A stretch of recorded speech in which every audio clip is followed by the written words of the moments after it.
अशी नवनवीन कीर्तने व प्रवचने ऐकण्यासाठी आमच्या चॅनलला लाईक, शेअर व सबस्क्राईब करा. आपुलिया हिता द्वाशे जागता, आपुलिया हिता द्वाशे जागता.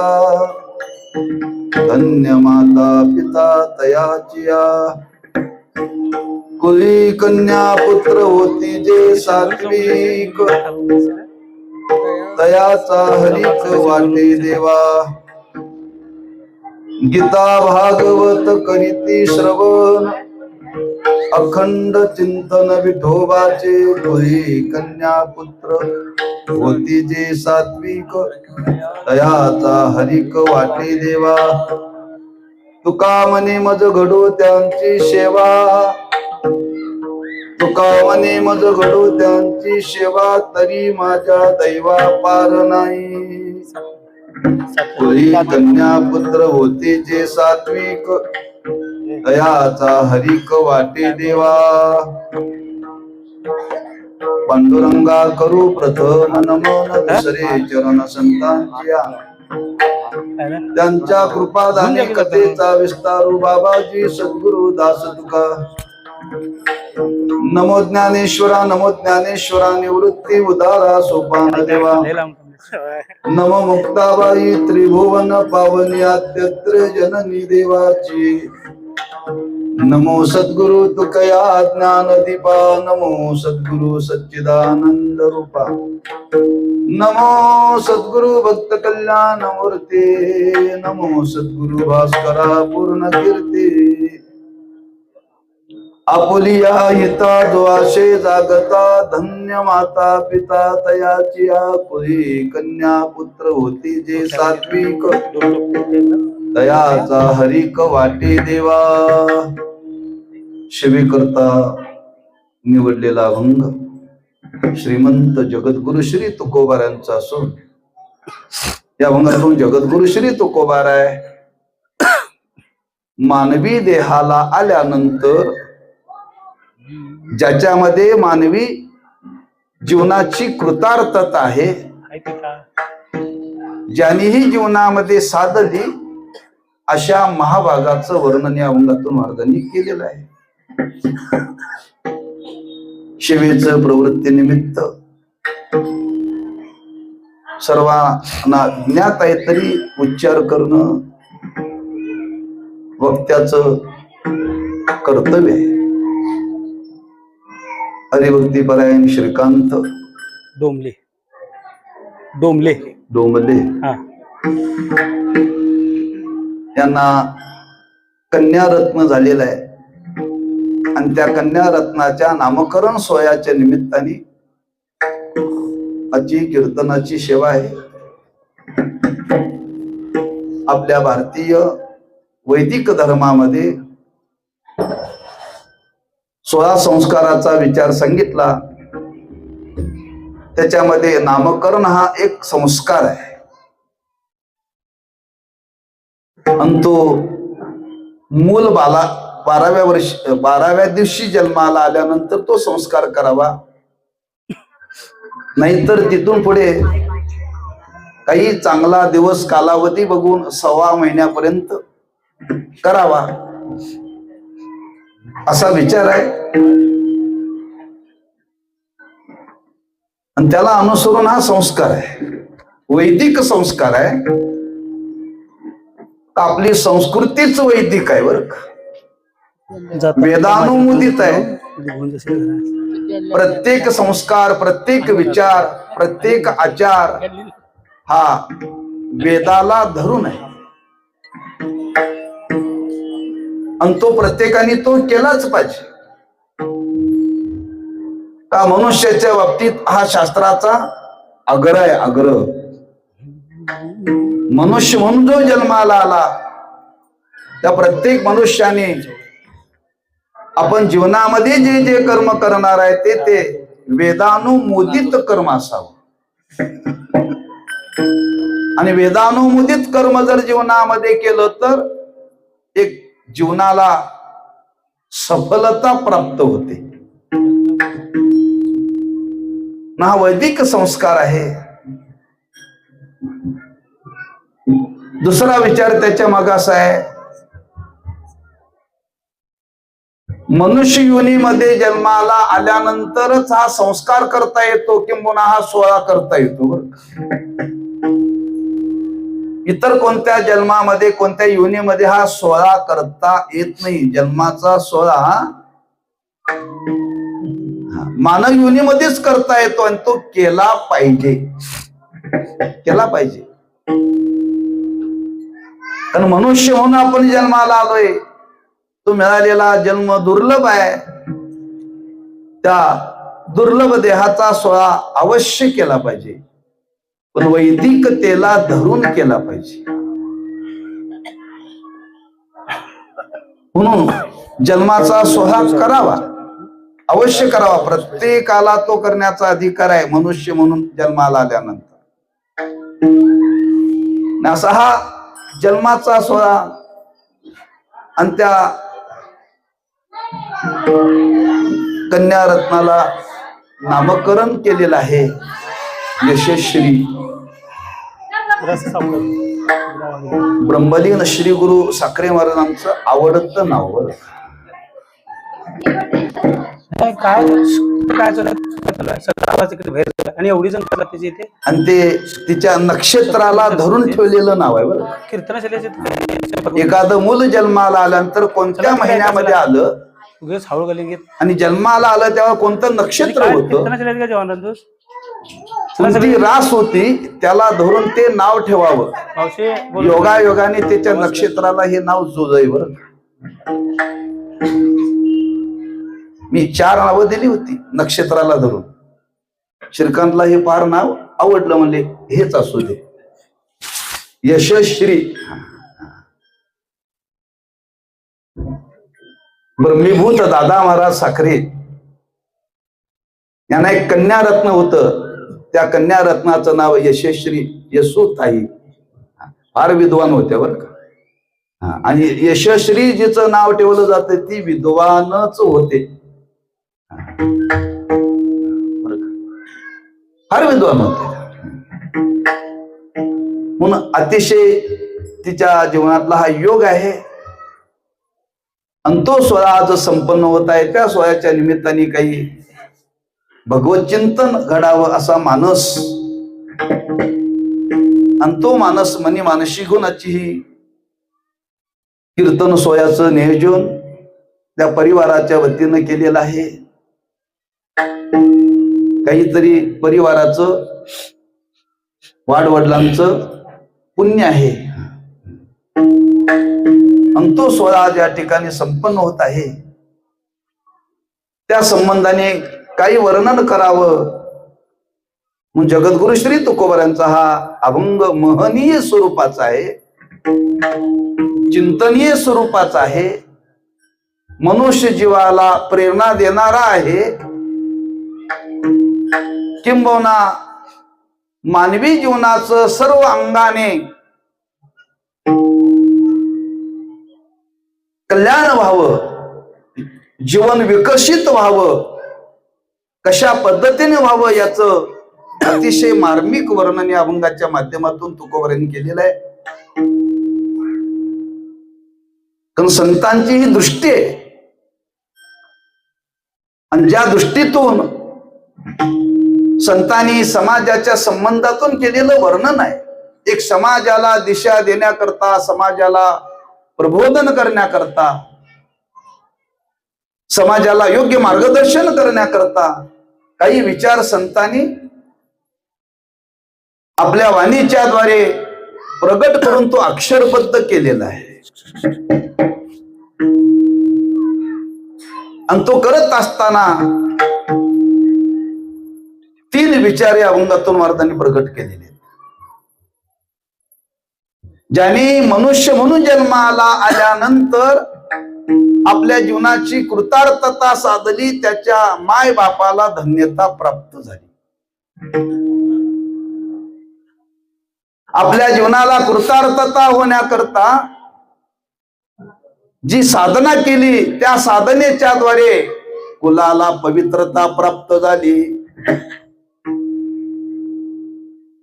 आणि ज्या कृतार्थतेतून ज्याचं जीवन परिपूर्णतेला प्राप्त झालं, अशांची सेवा करण्याच्या योग्यतेचा तो जगामध्ये निर्माण झाला. हा तिसरा विचार आहे बरं.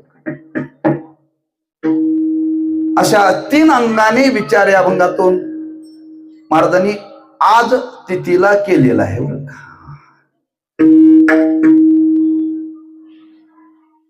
कारण अभंग आहे, त्या अभंगाकडे प्रत्येक वेळी पाहण्याची दृष्टी भिन्न भिन्न असते बरं. वक्ता तोच असेल, अभंग तोच असेल, पण पाहण्याची दृष्टी मात्र भिन्न आहे. आणि ती श्रोत्यांनी जाणीवपूर्वक लक्षात ठेवली पाहिजे. फक्त अभंगच माणसं लक्षात ठेवतात, माणसा घेतलेलाच अभंग घेतला होता म्हणतात बरं. घेतलेलाच अभंग, पण काय अभंगातून अपूर्वता सांगितली लक्षात येत नाही बरं. कारण संतांनी अपूर्वता सांगितलेली आहे आणि ती अतिशय महत्वाची आहे. आपल्याला जो नरदेह प्राप्त झालेला आहे तो प्रथमता दुर्लभ आहे. दुर्लभ आहे बरं. नरदेह दुर्लभ दाना, नरदेह दुर्लभ नरदेह दुर्लभ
नरदेह दुर्लभ दाना. पहिलं पद घातलेलं आहे महाराजांनी. जाणीव करून देतात कोणाला? ज्याला प्राप्त झाला त्याला. ज्याला प्राप्त झाला त्याला. आम्हा तुम्हाला नरदेव प्राप्त झालेला आहे, हा दुर्लभ आहे हे पहिल्यांदा जाणून घ्या. आपल्याला प्राप्त झालेला नरदेह दुर्लभ आहे याची जाण चित्तात ठेवा. ही जाण जर चित्तात राहील तर पुढचा प्रवास योग्य घडेल बरं.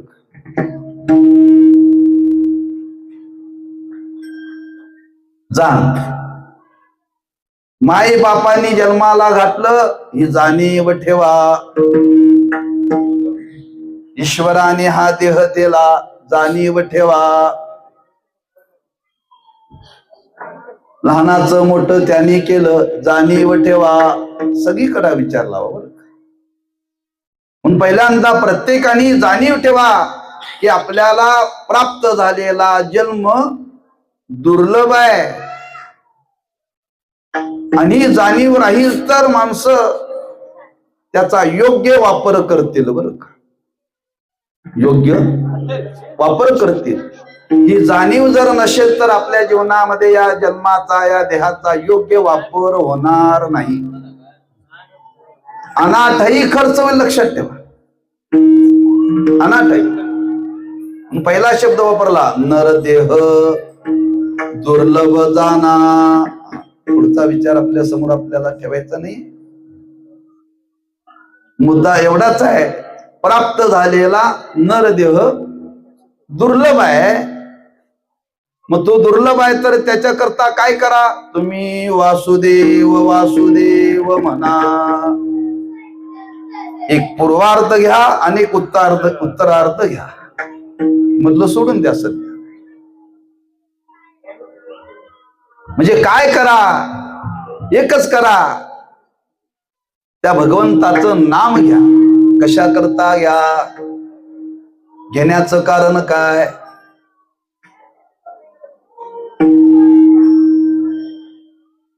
दोन्ही गोष्टी दुर्लभ आहेत. जसा नरदेह दुर्लभ आहे तसं देवाचं नाव घेणाराही दुर्लभ आहे.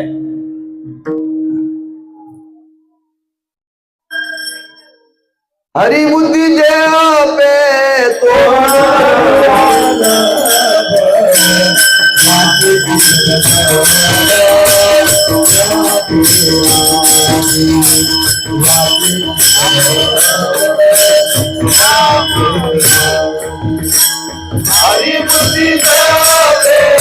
हरिबुद्धी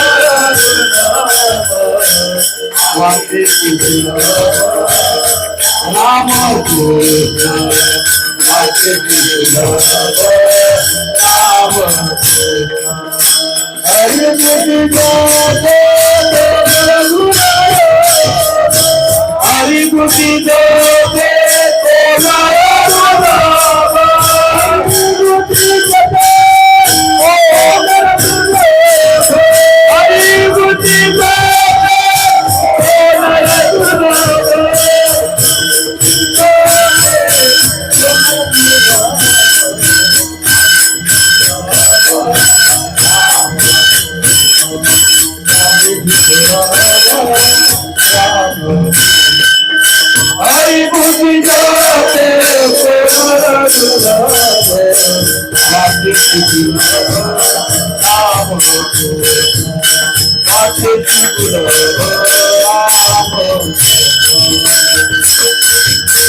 हरिबुद्धी जपे तो नर दुर्लभ वाचेशी सुलभ.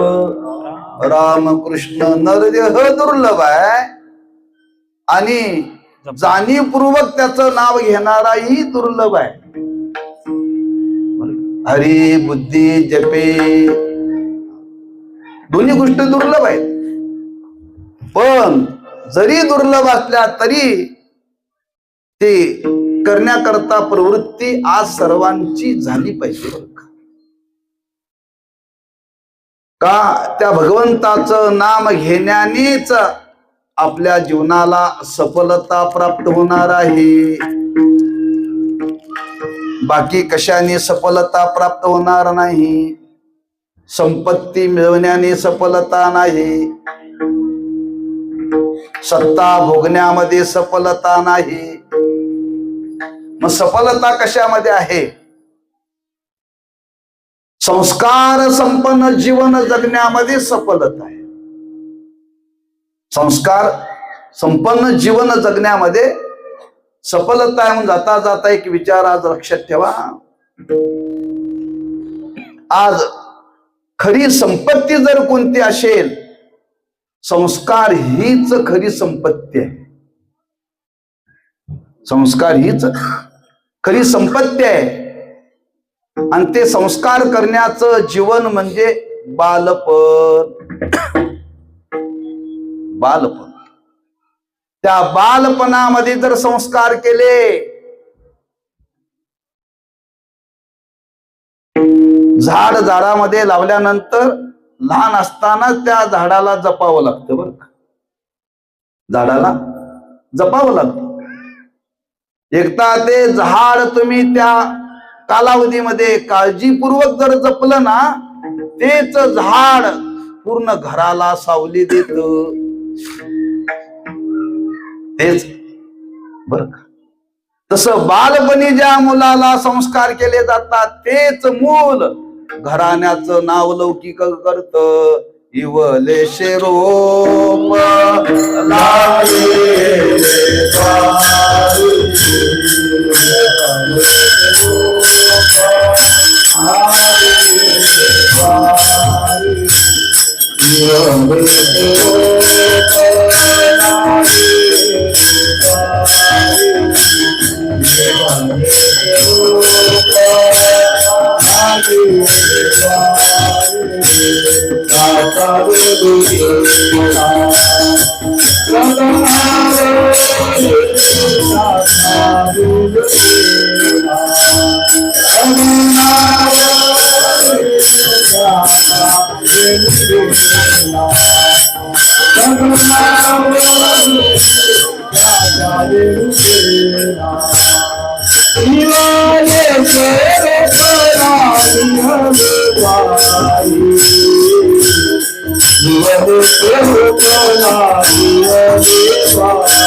इवलेशे रोप लावियले द्वारी.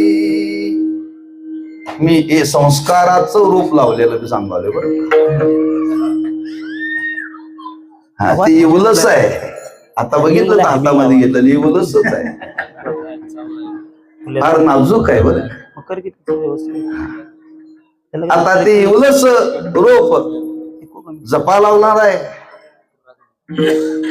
असं कुठं घडलं का? हो,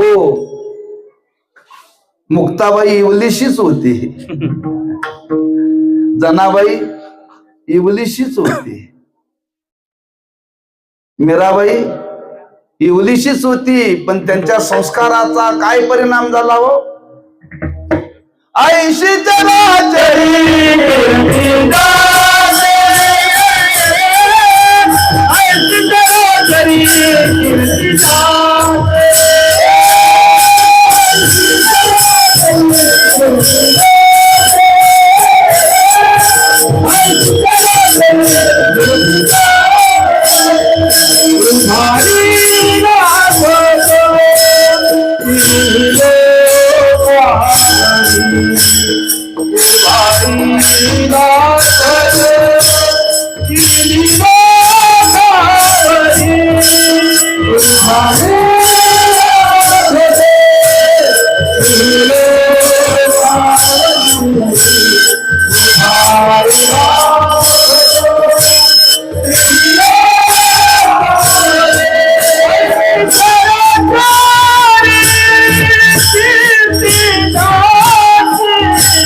मुक्ताबाई ज्ञान दीपिका सगुनी धरुनी बाळ रूपे केली बाळ क्रीडा. बालपणामध्ये केलेले संस्कार पारमार्थिक संस्कार, त्या पारमार्थिक संस्काराचा विचार केला तर आज त्या संस्काराचा वेल कुठे गेला? तिन्ही भुवनाच्या वर. आपला कमीत कमी इह लोकात तरी राहायला तरी पुष्कळ आहे. इह लोकामध्ये राहायला तरी पुष्कळ आहे. म्हणून ते बालपणी संस्कार सत्संस्कार म्हणतात त्याला. आणि ते संस्कार आज आपण जीवनामध्ये केले पाहिजे. आणि ती करण्याची पहिली जबाबदारी जर कोणाची असेल तर जन्म देणाऱ्या माय बापांची. जन्म देणाऱ्या माय बापांची फार मोठी जबाबदारी आहे. जगाच्या पाठीवरती एकच जीवन असं आहे, माय बापांना मुलाला घडवावं लागतं. एकच जीवन आहे. बाकी योनीमध्ये घडवता येत नाही. डजनानं झाली तरीही घडवता येत नाही. इथं एकच जन्माला घाला आणि एकालाच घडवा. एकालाच जन्माला घाला आणि एकालाच घडवा. एकाला घडण्याने समाज घडेल बर का. समाज घडले एवढी त्याच्यामध्ये ताकद आहे. पण ती जबाबदारी जर कोणाची असेल तर जन्म देणाऱ्या माय बापाची. म्हणून जन्माला घातल्यानंतर जबाबदारी वाढली. जबाबदारी वाढली. आणि ती जबाबदारी जर कोणती असेल तर संस्काराची. आज परिस्थिती अशी आहे, तेवढाच वेळ आज मायबापांना नाही बर का. बाकी सगळं करायला वेळ आहे. No time. मुलाकडे लक्ष द्यायला वेळ नाही. बाप सांगतो बायकोला तू त्याला सांभाळ, बायको सांगते तुम्ही सांभाळ, दोघंही सांभाळ आणि मधलंच कोणतरी सांभाळतंय. ज्यांनी जन्म दिला त्याचे संस्कार राहिले, तिसऱ्याचे संस्कार त्याच्यावरती होतात. हो का माय बापाला वेळ नाही ना. वेळ नाही तर जन्माला घातलंच कशाला.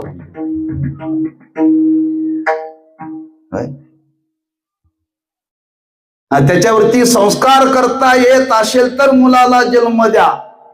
त्याच्यापेक्षा वांजोट राहिलेलं चांगलं. कारण संतांनी लिहून ठेवले, मातेची आखोळे दगड आला पोराशी, मातेची आकोरे आला पोटारी मातेची आकोरे आला पोटारी मातेची आकोरे आला पोटारी आता उमरी डोळे आता उमरी डोळे आता पुन्हा करू आता पुन्हा करू मातेची आकोरे आला पोटारी मातेची आकोरे आला पोटारी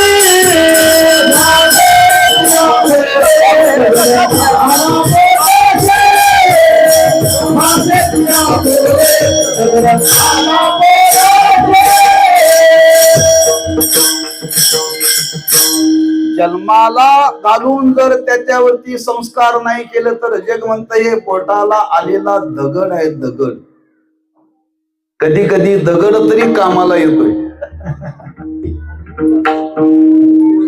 कधी कधी दगड कामाला येतोय, कधी कधी नारळ फोडायला तरी उपयोगी. पण काही काही रत्न जन्माला आलेले ती कशालाच उपयोगी येत नाहीत बरं का. म्हणून माय बापाची जबाबदारी आहे त्याला घडवण्याकरता, आणि घडवण्याकरता आयुष्य जगवणारी पहिली आई होऊन गेली जिजामाता.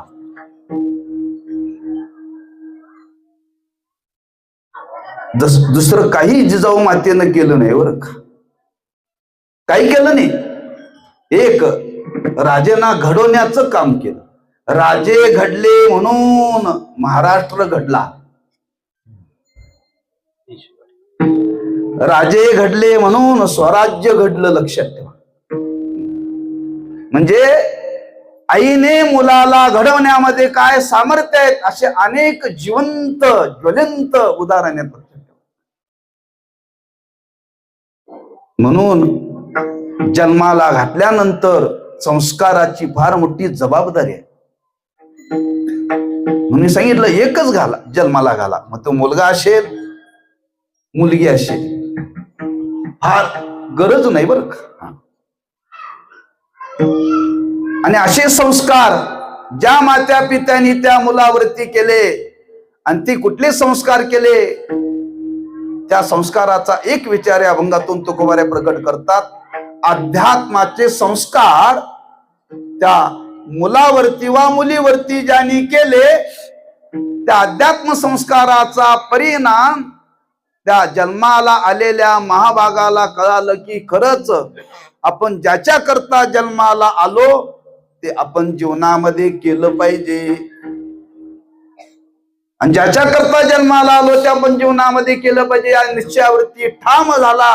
आणि ठाम होऊन त्यांनी जीवनामध्ये त्याप्रमाणे तो केलेला निश्चय पूर्णत्वाला नेला. परिणाम महाराज म्हणतात त्याने नेलेला हा निश्चय पूर्णत्वाला, त्याची आज योग्यता माय बापाच्या जीवनाला प्राप्त झाली. अभंगाच्या पहिल्या चरणात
आपुलिया हिता जो असे जागता.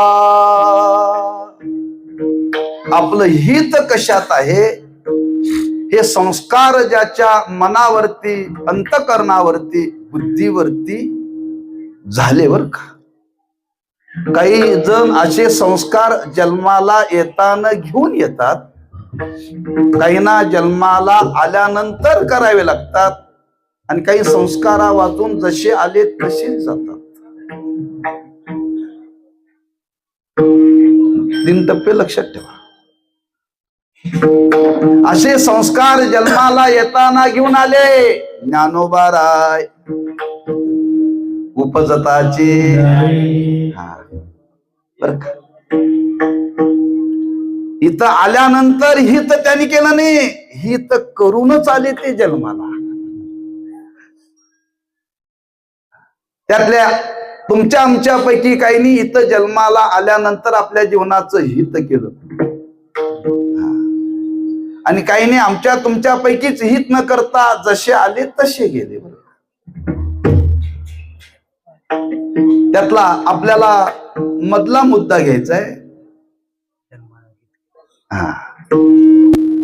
जन्माला आल्यानंतर हित कशात आहे याची जाण आज मनुष्याला व्हावी. ही जाणण्याची योग्यता देवानी मनुष्याला दिलेली आहे बर का. हे सांगण्याकरता अनेक जण सांगण्याकरता प्रवृत्त आहेत. अहिता पासोनी काढिते हित देवोनी वाढविते, नाही श्रुती परोती माऊली जगा. आपल्याला आपलं हित कशात आहे जरी कळत नसलं तरी सांगणारे काय आहेत त्यांचं तरी ऐका ना.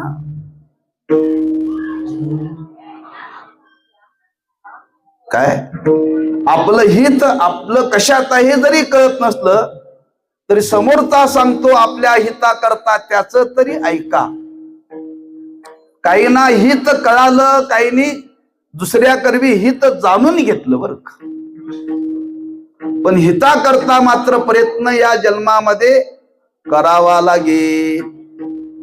ज्यांनी हिताकरता या जन्मामध्ये प्रयत्न केला त्यालाच नर म्हणावं, त्यालाच पुरुष म्हणावं, बाकी कोणाला म्हणून हे लक्षात ठेवा.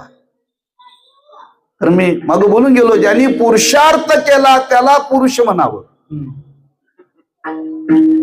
ज्यांनी पुरुषार्थ केला त्याला पुरुष म्हणावं. आणि तो 4 पुरुषार्थापैकी एक पुरुषार्थ आपल्याला करायचा आहे. कोणता? मोक्ष.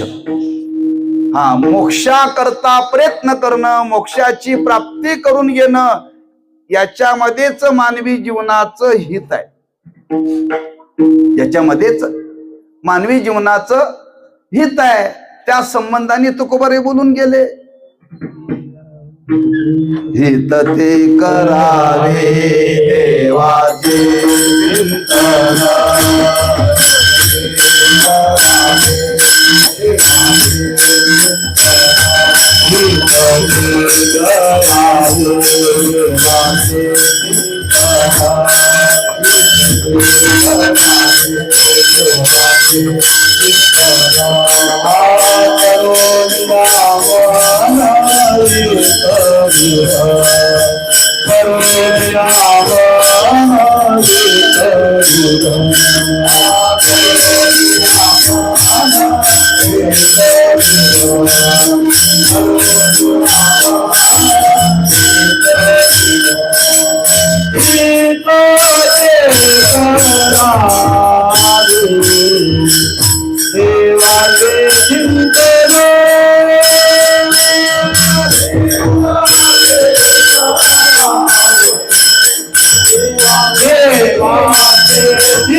हित ते करावे देवाचे चिंतन करून या मन एकविध. हित जे आहे, हित ज्याच्यामध्ये आहे ते अधिक करावं. बर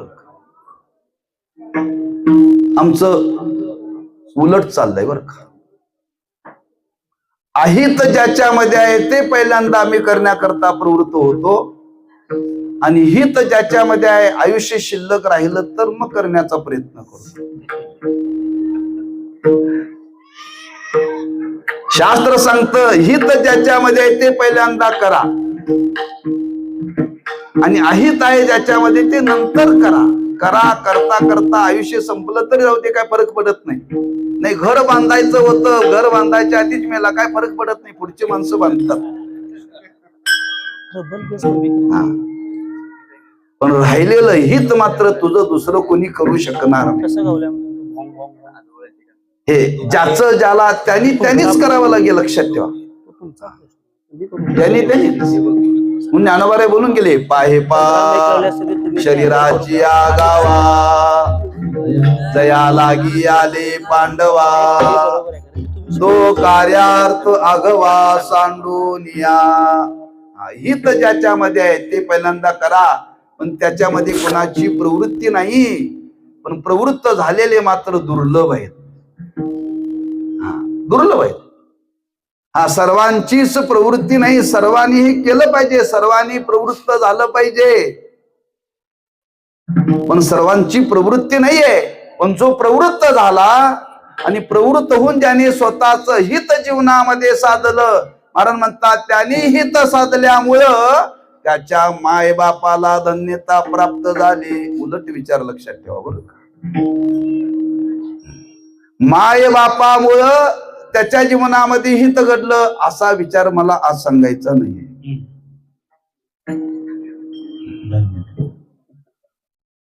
हा हित ज्याने जीवनामध्ये केलं त्याच्या माय बापाच्या जीवनाला धन्यता प्राप्त झाली.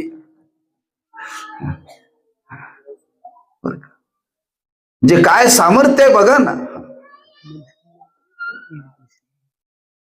पण त्याच्याकरता तसं वातावरण जीवनामध्ये प्राप्त व्हावं लागतं बरं का. वातावरण प्राप्त व्हावं लागतं.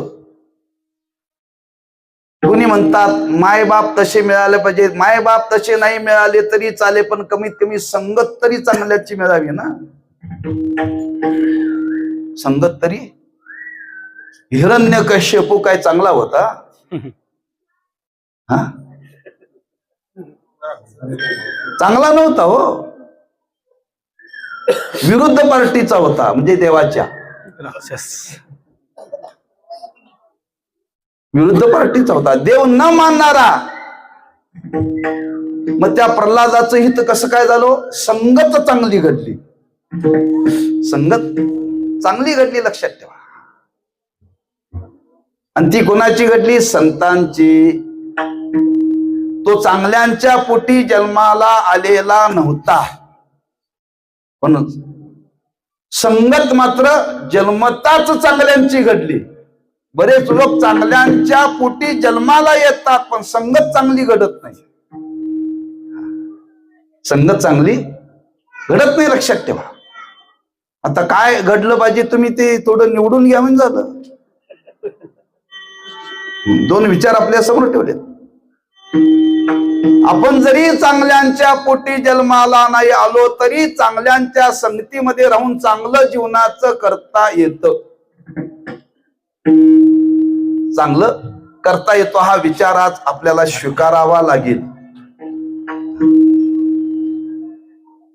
आणि तो विचार जर आपण जीवनामध्ये स्वीकारला तर आपण ज्यांच्या पोटी जन्माला आलो ते चांगले नसले तरी आपण चांगलं करण्याने त्यांच्या जीवनाला चांगले पण प्राप्त होणार आहे. धन्य माता पिता. असं तुकोबाराय सांगतात बरं का. हा एक विचाराची धारणा माझ्या बुद्धीमध्ये प्रगट झाली, या संबंधाने काय चिंतन करायला हरकत नाही. सिद्धांताला बाधा नाही बरं का. सिद्धांताला बाधा नाहीये. हे विचारांते आपल्याला मान्य करावं लागेल. चांगल्याच्या पोटी नाही जन्माला आलो तरी चांगल्याच्या संगतीत राहून चांगलं होऊ शकतं का नाही? होऊ शकतं. म्हणून ते चांगलं करणं, चांगलं होणं म्हणजे काय? 2चे 4, 4चे 6 म्हणजे चांगलं नव्हे.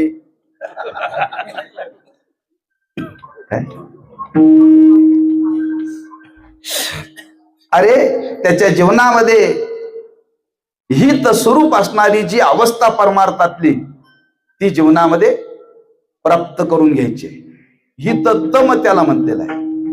हा ती अवस्था जीवनामध्ये प्राप्त झाल्यानंतर त्याच्या जीवनाला कृतार्थता प्राप्त सहज होते. सहज होते बरं.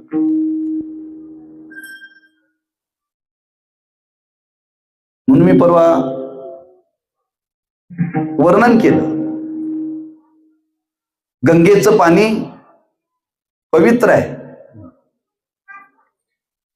गंगेचं पाणी पवित्र आहे म्हणजे तिचं जीवन कृतार्थ आहे. का? ती भगवंताच्या चरणापासून जन्माला आली. भगवंताच्या चरणापासून जन्माला आली, पण तिने आपल्या जीवनामध्ये अनेकांना कृतार्थ केलं बरं का. फेडीत पापताप, उषित शब्द आहे त्याच्यामध्ये.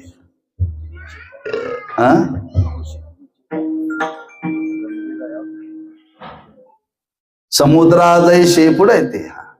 पण ती जाताना अनेकांना कृतार्थ करून जाते. कृतार्थ करून जाते बरं का. म्हणजे गंगा जशी भगवंताच्या चरणापासून प्रकट झाली, तिचं जीवन कृतार्थ आहे, पण अनेकांना तिने कृतार्थ केलं. तसं ज्याने जीवनामध्ये आपल्या जीवनाला कृतार्थता प्राप्त केली त्याने अनेकांच्या जीवनाला कृतार्थता प्राप्त केली. ज्यावेळी भगवान प्रल्हादाकरता प्रगट झाले,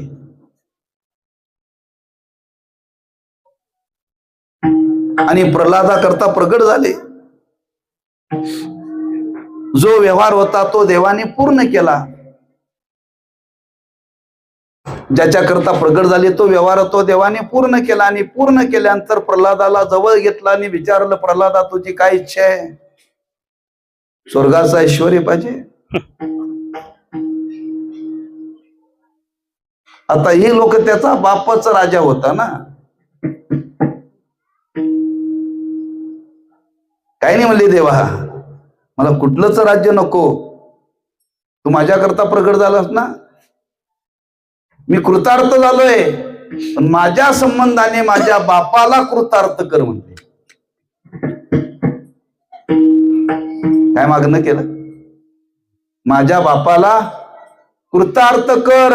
प्रल्हादामुळे हिरण्यकशिप कृतार्थाला प्राप्त झाला. धन्य माता पिता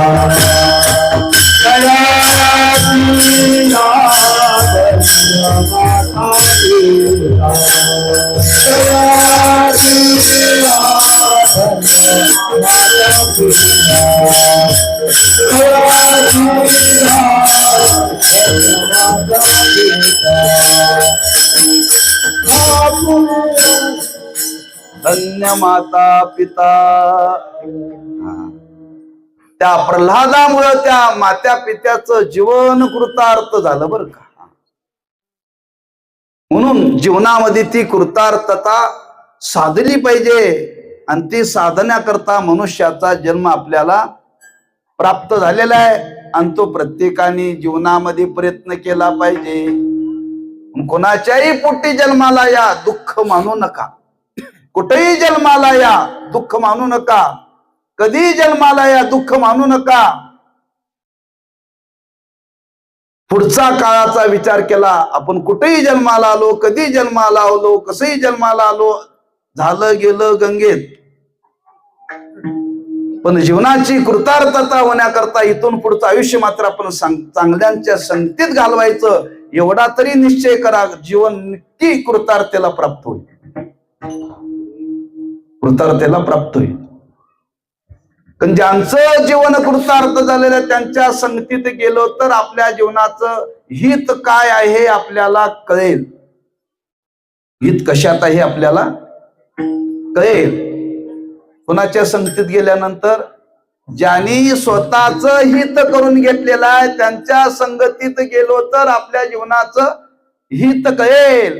ज्यांच्या पोटी जन्माला आलो त्यांच्याकडून हित कळणार नाही. हित नाही ठावे जननी जनका, दाविला लौकिका. मग हित कोणाच्या संगतीत आहे? त्याची माझे हित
त्याची माझे हित करीती सकळ, जेने हा गोपाळ कृपा करी.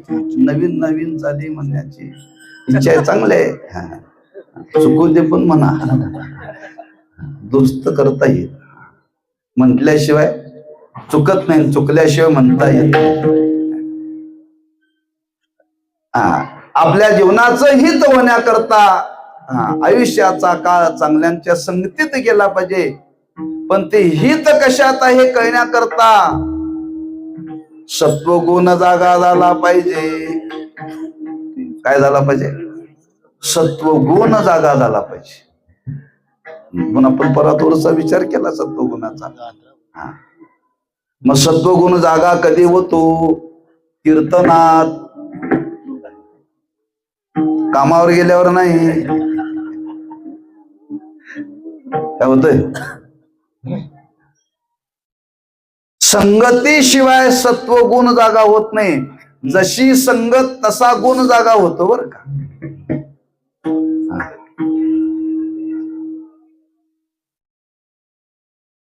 कारण हिताचा विचार मनामध्ये येण्याकरता सत्व संपन्न आपलं अंतकरण व्हावं लागतं. आणि ती सत्वगुणाची वाढ अनेक संबंधाने होते बरं का. सात्विक आहार सेवन करण्याने सत्वगुण जागा होतो.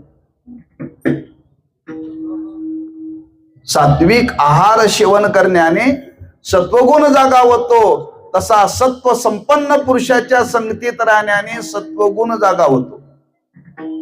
सत्वगुण जागा होतो. मग आपल्याकडे दोन्ही गोष्टीचा विचार करता येईल थोडासा. काही विचारामध्ये स्वातंत्र्य आहे, काही विचारामध्ये पारतंत्र्य आहे. काही विचारामध्ये स्वातंत्र्य आहे आणि काही विचारामध्ये पारतंत्र्य आहे. संगत सत्वशील पुरुषाची मिळणं स्वतंत्र आहे काय परतंत्र आहे?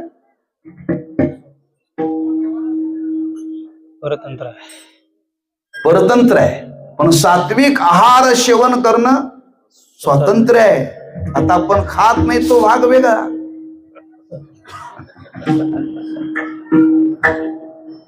म्हणून मी वारकऱ्यांना सांगतोय कमीत कमी कच्चा तरी कांदा खाऊ नका.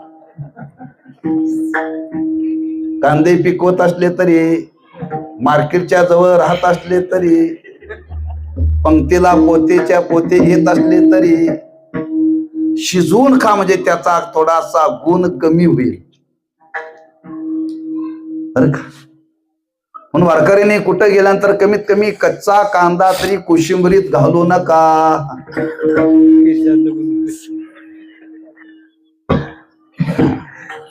आज घातला नाही ना, एवढं तरी करा.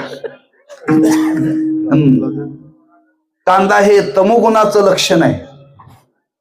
तमोगुणाचं लक्षण आहे, लक्षात ठेवा. आहारावरती बंधन ठेवा. थोडस आहारावरती बंधन ठेवा. हा, मोकळ हिला सोडू नका. हिला मोकळ सोडू नका. हिला म्हणजे जिभेला मोकळ सोडू नका. कधी कधी वाटतं कांद्या भज्याचा वास आल्यानंतर आपण खायचं बंद केलं, उगीच झालं, क्षणभर वाटेल. पण स्वीकार करू नका. म्हणजे सात्विक आहार आपल्याला प्रयत्नाने सेवन करता येतो बरं का. म्हणून तर बघा ना, त्या बालपणामध्ये त्या मुलाचं जीवन सत्वगुणाने संपन्न होण्याकरता त्याला जे पदार्थ खाऊ घातले जातात ते सात्विकच असतात बरं का. सात्विक असतात. दूध सात्विक आहे, तूप सात्विक आहे, दही सात्विक आहे. ते जाणत होत नाही तोपर्यंत त्याला तिखट रसाची चव माहिती नसते. एकदा तिखट रसाची चव आली की मग ते रश्यावरती जात.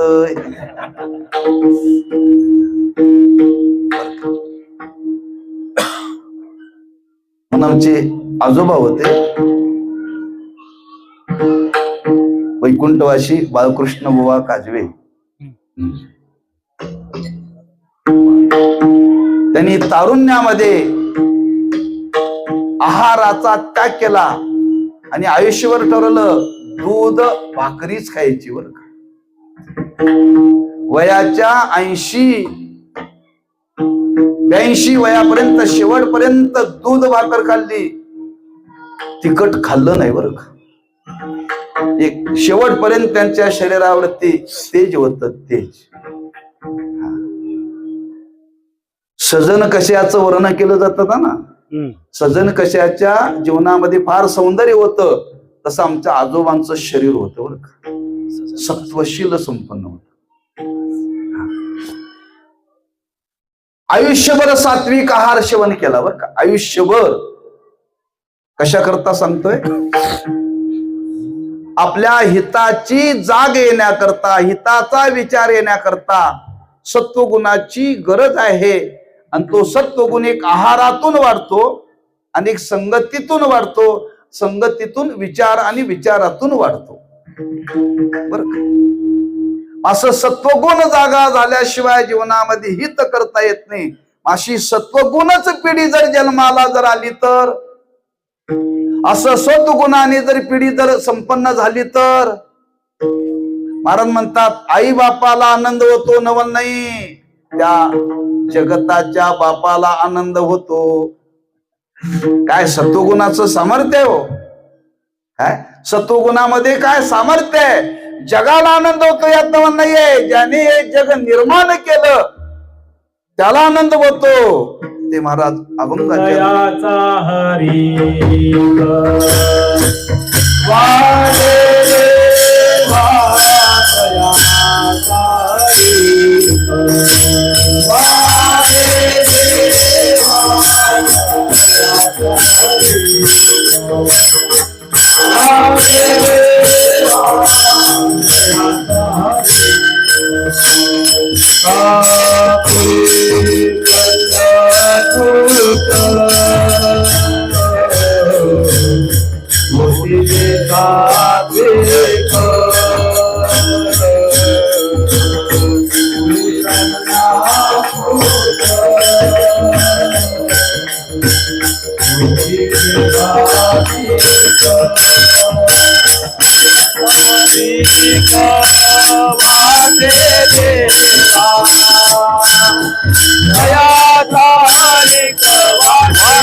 हरिक वाटे देवा हा एक विचार आहे. दुसरा विचार आहे असा सत्वगुण संपन्न एखादा मुलगा असेल, एखादी मुलगी असेल, ज्या कुळामध्ये जन्माला आली त्या कुळाला ती पवित्र कळते. बर का, कुळाला ती पवित्र कळते. कुळाला पवित्र करणारी संतती असावी.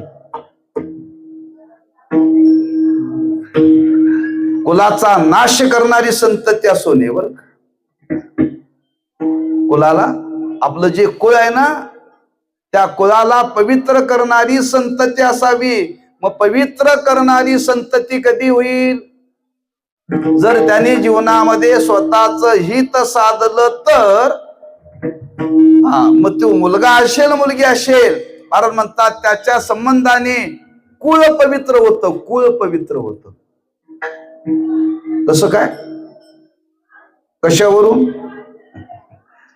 ज्ञानोबांनी वर्णन केले की नाही? ज्यांचं कुळ पवित्र झालं त्या कुळामध्ये यम येत नाही. यमे कुळ गोत्र वर्षे यमे कुळ गोत्र, ते म्हणते या कुळामध्ये जाण्याचं मी बंदच केले. मी त्या कुळामध्ये मला जाण्याला परवानगी नाहीये. एक कुलवान मुलगा एका कुलामध्ये जर जन्माला आला तर कुळाला पवित्र करतो, लक्षात ठेवा. आणि मुलगीही करते, लक्षात ठेवा. म्हणजे त्यांच्या ह्या जगण्यामध्ये देवाला आनंद होतो, हे झालं समष्टी. आणि त्या कुलाचा उद्धार करतो, कुलाला पवित्र करतो, हे वेष्टी. एक समष्टीच्या रूपाने विचारात घ्या आणि एक वेष्टीच्या संबंधाने विचारात घ्या.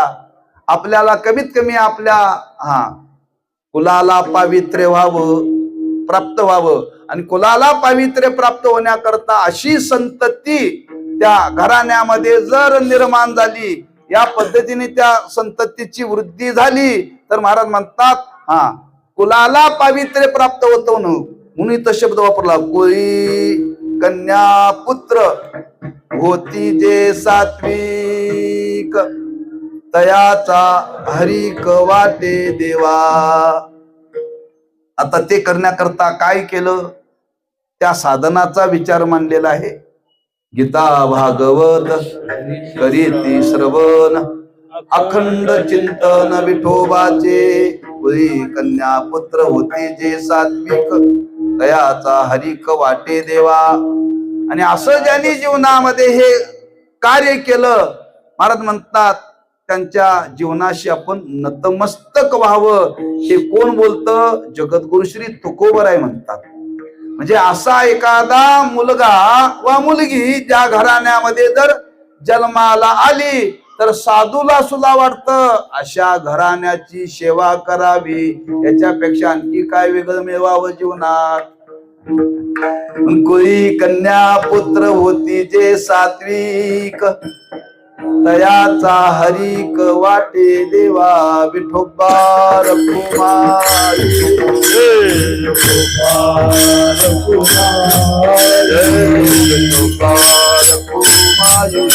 आपुलिया हिता द्वाशे जागता, धन्य माता पिता तयाचिया. कन्या पुत्र होती जे सात्विक, तयाचा हरिक वाटे देवा.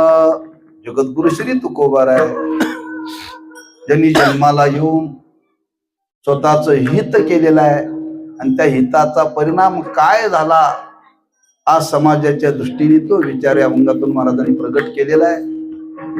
पण एक मुद्दा उपस्थित केला होता, जन्माला आल्यानंतर हित करण्याची बुद्धी निर्माण व्हावी. काही मंडळी हित करून जन्माला आली, काही मंडळी हित न करताच गेली. मधला भाग थोडा विचारात घेण्यासारखा आहे. आपण आपल्या जीवनाचं हित करावं. मग हित म्हणजे काय हे कोण सांगणार? महाराज म्हणतात त्याच्याकरता गीता जन्माला आली आणि त्याच्याकरता भागवत जन्माला आलं. हित कशात आहे? ह्या ग्रंथाचं श्रवण करा म्हणजे हित कशात आहे कळेल. हित सांगणारे आहे ते श्रवण करा म्हणजे आपल्याला हित काय आहे कळेल. त्याच्याकरता वेळ द्या. माणसाला तेवढाच वेळ नाहीये, तेवढाच वेळ आपल्याकडे नाही, लक्षात ठेवा. म्हणतात महाराज मरायला वेळ नाही, मरायला खायला वेळ नाही, हा भाग वेगळा.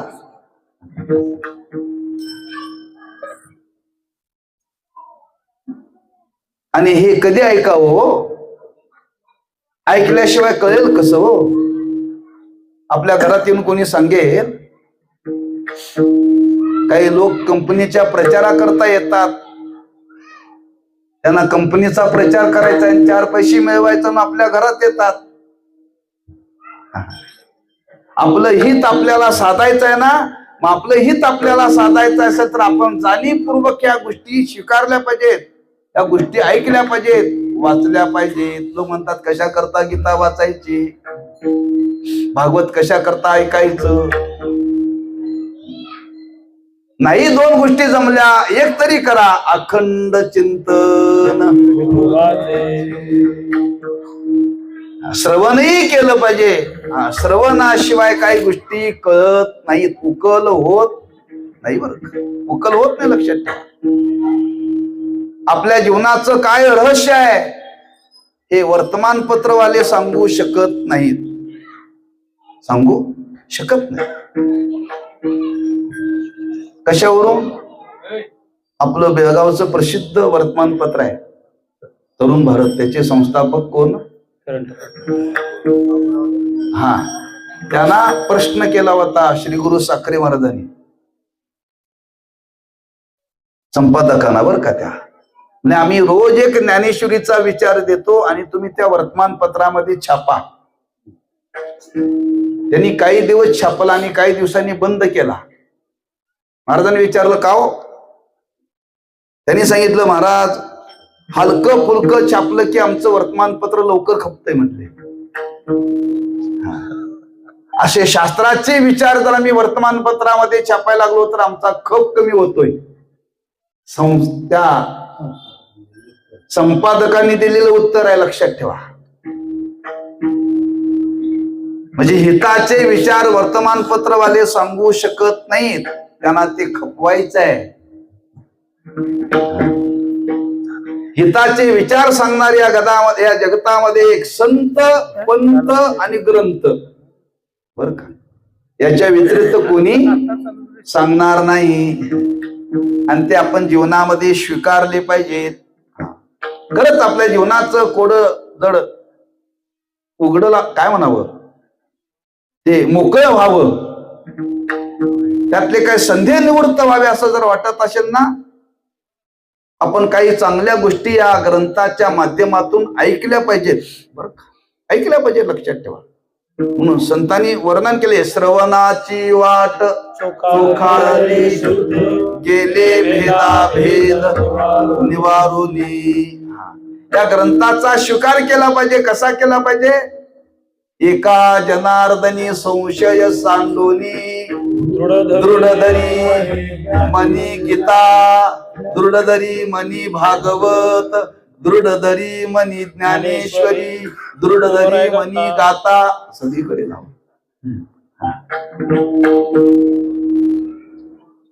आणि हे स्वीकारलं पाहिजे जीवनामध्ये. हा, आणि हे जर आपण जीवनामध्ये स्वीकारलं, काही गोष्टी आपल्याला त्या श्रवणातून कळतील, हित कशामध्ये आहे, आणि त्याच्याकरता हे ग्रंथ ज्यांनी जीवनामध्ये त्या ग्रंथाचा स्वीकार केला, त्याचा अंगीकार केला, म्हणून महाराज वर्णन करतात, गीता भागवत करीती श्रवण अखंड चिंतन विठोबाचे. जर श्रवणाला वेळ नसेल तर अखंड चिंतन विठोबाचे. भिंतीला गिलावा करताना विठ्ठल म्हणा, विठ्ठल विठ्ठल विठ्ठल. काय रामदास कापताना विठ्ठल विठ्ठल म्हणा, मशीनवर धार लावताना विठ्ठल विठ्ठल म्हणा. ज्याचा जो धंदा असे अखंड चिंतन, आपल्या वाट्याला आलेलं काम करीत करीत भगवंताचं चिंतन करा, सत्वगुण वाढेल. सत्वगुण, बीपी कमी होईल. त्या चिंतनाने स्वतंत्र वेळ देऊ नका तुम्ही. आपल्या वाट्याला आलेलं कर्म करता करता रंगवत असताना लोकांची तोंड रंगवू नका, तुम्ही रंगा त्याच्यामध्ये. भगवंताच्या नामचिंतनात रंगून रंगा करा, बरोबर का. पण हे करा, आणि हे करण्याने आपल्या जीवनामध्ये सत्वगुण वाढेल. आणि एकदा सत्वगुण वाढला की आपला हित कशात आहे, त्या हिताची जाणीव चित्तामध्ये होईल. आणि ज्या दिवशी हित आपण संपादन करू, महाराज म्हणतात, या जगतामध्ये तो पूजनीय होईल. पूजनीय, त्याची पूजा केली जाईल, त्याला नमस्कार केला जाईल. आणि महाराज म्हणतात, आम्ही तो करू. त्यांना असं जो जन्माला येऊन ज्याने स्वतःच हित साधलेला ना, महाराज म्हणतात, आशांचा आम्ही जीवनामध्ये स्वीकार करू, अंगीकार करू. त्यांची वेळ पडली तर आम्ही सेवा करू. तुका म्हणे मज घडो त्याची सेवा. तुका म्हणे मग घडो त्याची सेवा तुका म्हणे मग घडो त्याची सेवा तुका म्हणे मग घडो त्याची सेवा तरी माझ्या दैवा पालना तरी माझ्या दैवा पालनाई कोणी कन्या पुत्र होती जे सात्विक दयाचा हरिक वाटे देवा तरी माझा दैवा पालनाई तरी माझा दैवा पालनाई कोणी कन्या पुत्र होती जे सात्विक दयाचा हरिक वाटे देवा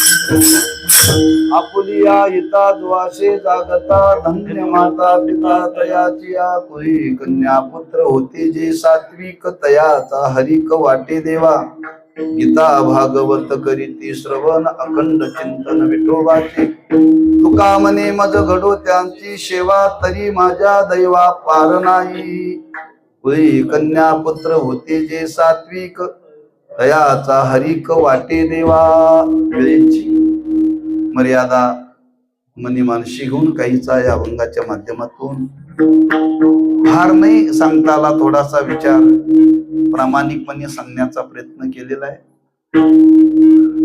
त्या कन्येचं नामकरण यशस्वी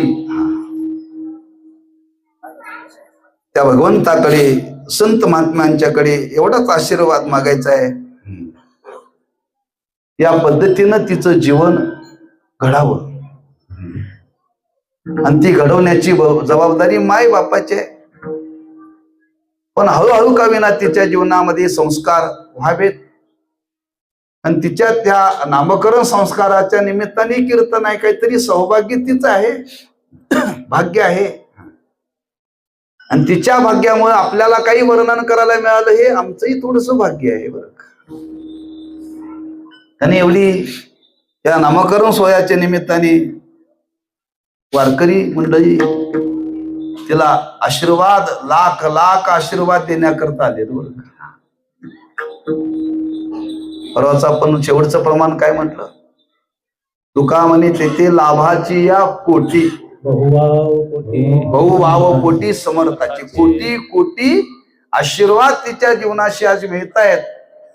तिचं जीवन यशस्वी व्हावं हीच त्या भगवंताच्या संत महात्म्यांच्या चरणी प्रार्थना करून शिवेला पूर्ण रामदेव पायाच्या प्रसादे काही बोलिलो विनोदे मद क्षमा करणे संती नवे अंगभूत युक्ती नोहेया उपदेश तुमचे बडबडिलो शेष तुमच्या कृप्याचे पोषणे जन्मोजन्मी तुका म्हणे तुका